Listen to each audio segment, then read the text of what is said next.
మన భారత క్రికెట్ జట్టు ఆసియా కప్లో అదరగొడుతోంది. వరుసగా రెండోసారి భారత్ చేతిలో పాకిస్తాన్ ఓడిపోయింది.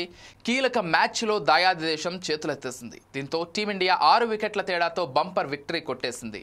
అటు బ్యాటింగ్ ఇటు బౌలింగ్లో అదరగొట్టిన సూర్య సేన వరుస మ్యాచ్ల్లో విజయాలు నమోదు చేస్తూ అంతర్జాతీయ వేదికపై సరికొత్త రికార్డులను సృష్టిస్తోంది. చిరకాల ప్రత్యర్థి పాక్ను మరోసారి చిత్తు చేసింది భారత్. ఆసియా కప్ సూపర్ 4లో భాగంగా దుబాయ్ వేదికగా జరిగిన కీలక మ్యాచ్లో పాకిస్తాన్కు ఘోర పరాభవం తప్పలేదు. ఇక ఓపెనర్స్ ఆకాశమే హద్దుగా చెలరేగిపోయారు.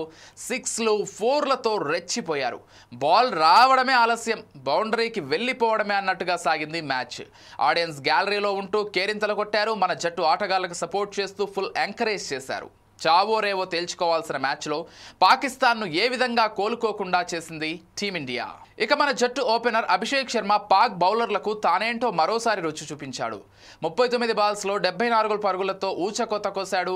ఆకాశమే హద్దుగా ఈ లెఫ్ట్ హ్యాండ్ బ్యాటర్ రెచ్చిపోయాడు. అలాగే మన జట్టు విజయంలో కీ రోల్ ప్లే చేశాడు.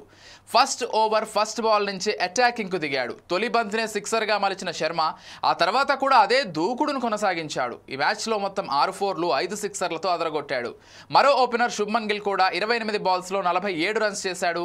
కెప్టెన్ సూర్యకుమార్ యాదవ్ డకౌట్తో నిరాశపరిచిన సంజు శాంసన్ 17 రన్స్ మాత్రమే చేశాడు. అనంతరం తిలక్ వర్మ, హార్దిక్ పాండ్యా భారత్ను విజయ తీరాలకు చేర్చారు. ఈసారి ఎలాగైనా భారత్ను కట్టడి చేస్తామని ప్రగల్భాలు పలికిన దాయాది దేశం గ్రౌండ్లో ఏమాత్రం పోటీ ఇవ్వలేకపోయింది.